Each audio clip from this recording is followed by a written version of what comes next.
Hello বন্ধুরা, তোমরা সবাই কেমন আছো? আশা করি সকলে খুব ভালো আছো। আর আজকে সকাল সকাল একটা ব্লগ নিয়ে চলে আসলাম, মিনি ব্লগ।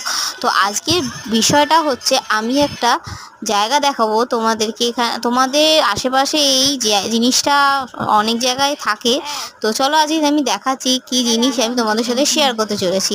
তো দেখো, আমি এখানে একটা খিচুড়ি নিয়ে এসেছি। এটা কিন্তু আমি ঠিক আমার যখন থেকে আমার সেকেন্ড প্রেগনেন্সি হয় তখন থেকেই এইটাই খিচুড়িটা আমি পাই। তো তোমাদের আশেপাশে হয়তো এরকম খিচুড়ি স্কুল হতে পারে হয়তো। তো আর এইটা কিন্তু গর্ভবতী মহিলাদের জন্য খুবই ভালো।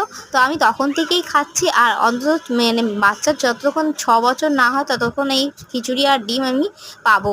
তো আজকে আমি এটাই তোমাদের সাথে শেয়ার করলাম। আর চলো আমি দেখাচ্ছি কোথা থেকে আমি খিচুড়িটা নিয়ে আসছি।